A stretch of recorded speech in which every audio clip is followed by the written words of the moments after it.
कि तोरी पाखे पूजा करी आरंभ करी जदि कटक सहर में जेकोसी वाणिज्य व्यवस्थान संस्थान किए आरंभ करे सर्वप्रथम माँ कटक चंडी ना आरंभ हुए ते से दिन ठारू माँ महानदी आ काठजोड़ी मझिरे विराजमान करिसेंती जो माँ बेलपत्र को भल पाती जो माँ करुणामयी परम वैष्णवी एवं माँ पाखे माछ भोग हुए केतेबेले माछ भोग हुए ना माँ बुधवार शुक्रवार रविवार माँ शंखुड़ी भोग आइंष भोग हुए जो आइंष भोग आपण मैंने शुणिले आश्चर्य हे बेलपत्र पड़ी माँ को समर्पण करा जाए किंतु पियाज रसुण पड़ेनि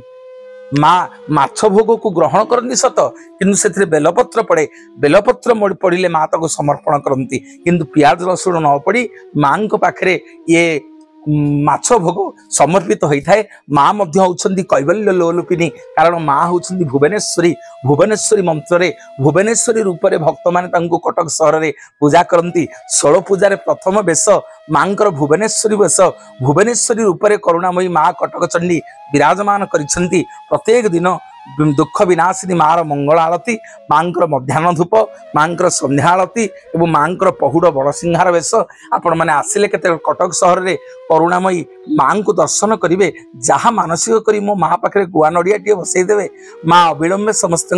मानसिक को पूरण करती बोली लक्ष लक्ष कोटि कोटि भक्त आज्ञा कोण अनुकोण देश विदेश राज्यर बहु कोणु माँ निकट को आसती केतबेले आसबे मो माँ कटक चंडी को दर्शन करेंगे जोगमाया कृपामयी करुणामयी सबु तिथि बारे बेश हुंती एवं माँ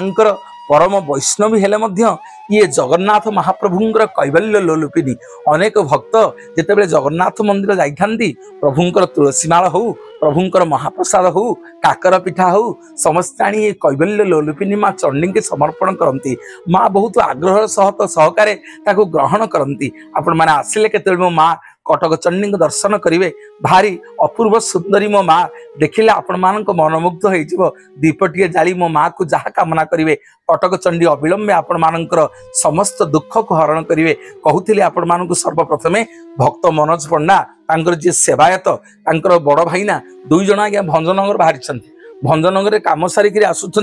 कौन गोटे असुविधा है भाईना गाड़ी चलाउछंती बड़ भाईना गाड़ी आज्ञा 17-18 फुट तलू को खसी पड़ा